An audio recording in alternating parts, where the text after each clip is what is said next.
Capítulo 20 del libro El Libertador. A menos que vean señales milagrosas y maravillas. Los galileos que volvían de la Pascua trajeron noticias de las obras admirables de Jesús. Entre el pueblo eran muchos los que lamentaban los abusos cometidos en el templo y la codicia y arrogancia de los sacerdotes. Esperaban que ese hombre que había expulsado a los dirigentes del templo fuese el libertador que esperaban.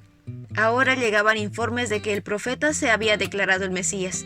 Las noticias del regreso de Cristo a Canaán no tardaron en propagarse por toda Galilea. En Capernaum, esto captó la atención de un noble judío que era oficial del rey. Su hijo sufría de una enfermedad que parecía incurable. Cuando el padre oyó hablar de Jesús, resolvió pedirle ayuda. Tenía la esperanza de que las súplicas de un padre despertasen la compasión del gran médico. Al llegar a Caná, se abrió paso en medio de la multitud hasta llegar a la presencia del Salvador. Su fe vaciló cuando vio tan solo un hombre vestido sencillamente, cubierto de polvo y cansado del viaje. Sin embargo, habló con Jesús y le explicó por qué venía y rogó al Salvador que lo acompañase a su casa. Jesús sabía que el Padre tenía ciertas condiciones para creer en Jesús. A menos que se le concediese lo que iba a pedirle, no lo recibiría como el Mesías. Mientras el oficial esperaba en la agonía de la incertidumbre, Jesús dijo: ¿acaso nunca van a creer en mí a menos que vean señales milagrosas? El Salvador contrastó la incredulidad cuestionadora del Padre con la sencilla fe de los samaritanos, que no habían pedido milagro ni señal. Su palabra tenía un poder convincente que alcanzó sus corazones. Cristo se apenó de que su propio pueblo no oyese la voz de Dios que les hablaba por medio de su Hijo. Sin embargo, el noble tenía cierto grado de fe, pues había ido a pedir lo que parecía la más preciosa de todas las bendiciones. Jesús no solamente deseaba sanar al niño, sino también hacer que el oficial y su casa participaran de las bendiciones de la salvación, y encender una luz en Capernaum. Pero el noble debía comprender su necesidad antes de poder desear la gracia de Cristo. Muchos judíos se interesaban en Jesús por motivos egoístas. Su fe dependía de si obtenían de él algún favor temporal, pero no podían ver su necesidad de gracia divina. Como una ráfaga de luz, las palabras del Salvador revelaron al noble su propio corazón. Vio que tenía motivaciones egoístas, pudo ver su fe vacilante en su verdadero carácter. Con profunda angustia comprendió que su duda podría costarle la vida de su hijo. Con verdadera agonía suplicó: Señor, por favor, ven ahora mismo antes de que mi hijito se muera. Su fe se aferró a Cristo como lo hizo Jacob, que exclamó cuando luchaba con el ángel: no te dejaré ir a menos que me bendigas.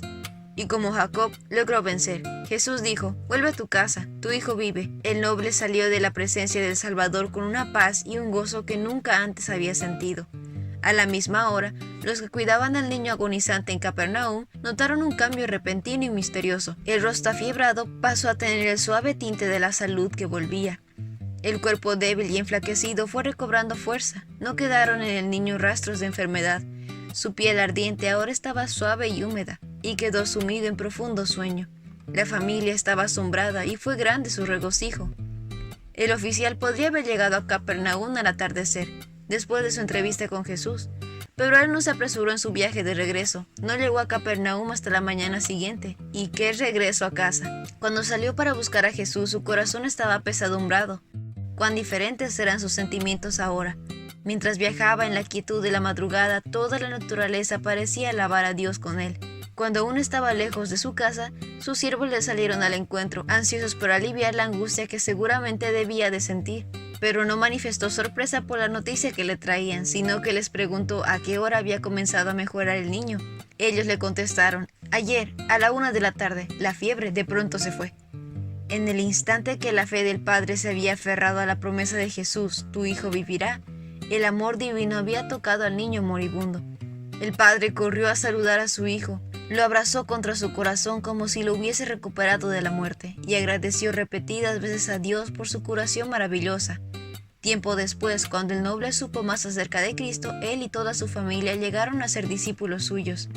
La noticia del milagro se hizo conocida, y en Capernaum quedó preparado el terreno para el ministerio personal de Cristo.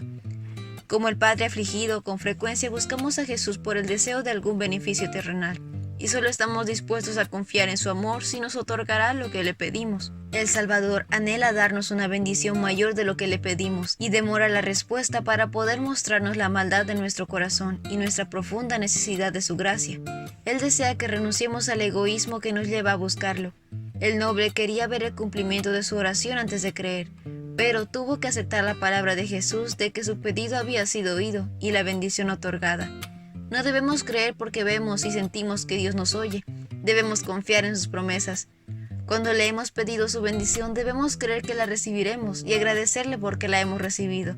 Luego debemos atender nuestras obligaciones, seguros de que la bendición llegará cuando más la necesitemos. Y este fue el capítulo 20 del libro El Libertador. No olvides compartir este video con tus compañeros de clase o con otras personas que tú creas que puedan necesitarlo. Nos vemos la próxima.